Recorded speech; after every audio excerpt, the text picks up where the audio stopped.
Batman, Superman, World's Finest, issue 40, Mark Waid writing with Adrian Gutierrez on the art. So, we're back to business as usual on World's Finest after the crossover. It's not technically done yet because there's still one more in Unlimited, but World's Finest is back to just its regular stuff. So this is just a story about a big monster showing up and Batman having a Megazord-sized Batbot ready to fight the damn thing. Yeah, a Bat Jaeger, if you will. Yes, a Bat Jaeger.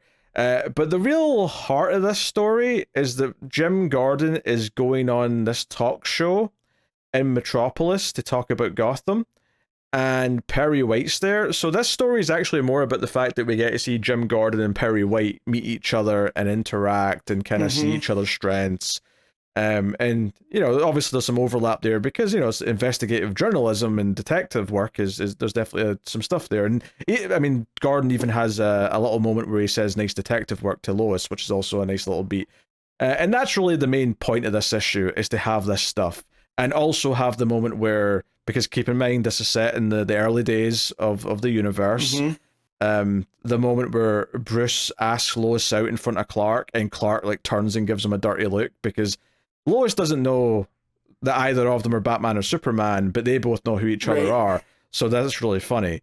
Now, admittedly, of all things, I think it's the first Hush that has a moment like this in it.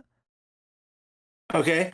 I think it's Hush, but there's a moment in a story from around that time where Bruce asks Lois out on a date and Lois doesn't know he's Batman. And they're in the Daily Planet and Clark sticks his head above the cubicle and just sort of like glances at him, kind of like this, where he's like, Bruce, you dick, what are you doing? And it kind of felt like that kind of moment here to me. But it's a funny joke. It works. The smugness on Bruce's face when he looks over, right? And just the eye dart, you know, that really got me. That's why it's funny, is because Bruce knows what he's doing. He is doing this just to get a reaction out of Clark, and that is what makes it funny.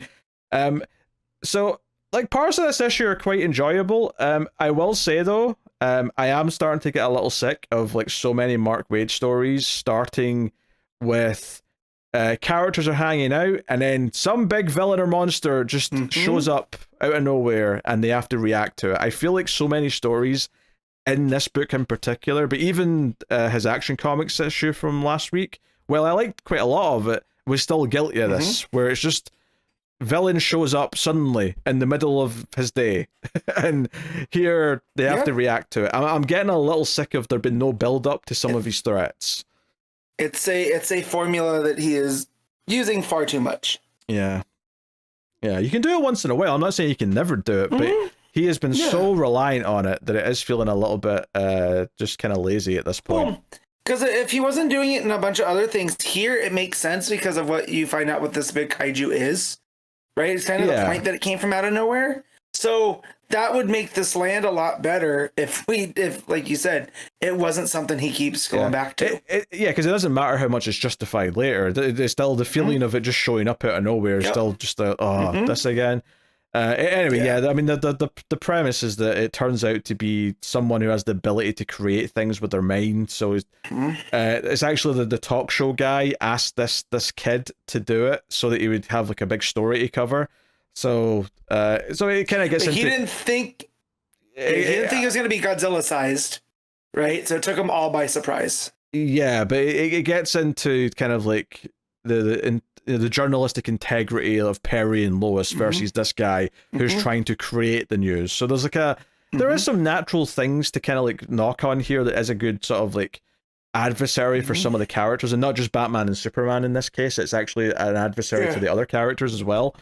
And there's like I say, there's good team up with Gordon and Lois, and then Gordon and Perry is pretty solid as well.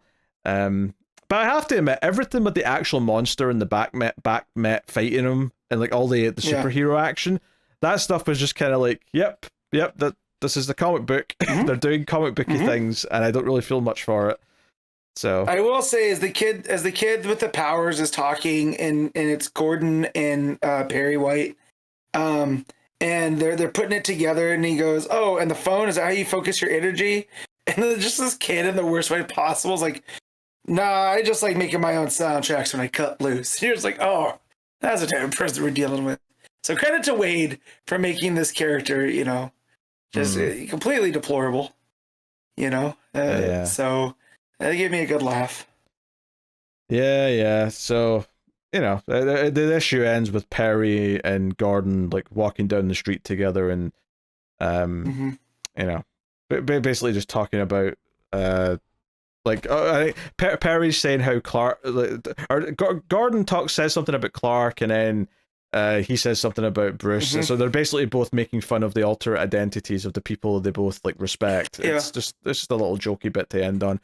Because they're like, where'd Bruce Wayne go? And he goes, a little more excitement than a pretty boy is used to. So yeah, he's not exactly the rugged type. He goes, oh, I bet he's a lion compared to Kent. That man's scared of his own shadow, and that's where they go off, and you see Superman and Batman ahead of them, up in the sky. Yeah, it's. But yeah, it was an issue.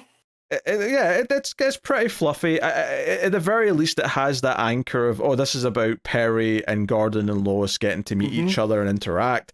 So it's got a hook versus a lot of the other little one-offs or two-parters that Wade's done in this book that have just felt like complete filler. This has a little bit extra in it, but it's still kind of a filler story at the same time. It's I don't know. I think it would feel differently if he didn't just have something show up out of nowhere again. I think that's what makes it feel really repetitive to me with this book. Yeah.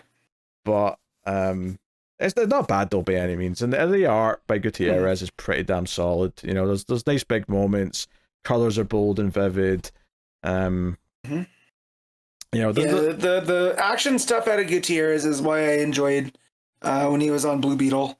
All of these big action-y stuff. Got the Bat Mech with the kaiju, and they're fighting, and Superman's just trying to minimize damage as he's flying around it as they're trying to figure it out.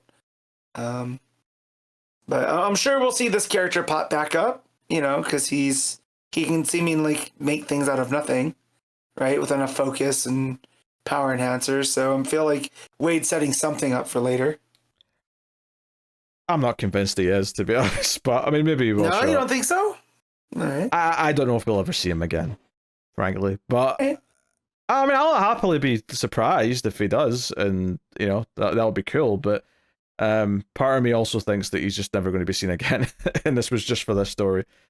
So, what are you giving World's Finest? 7.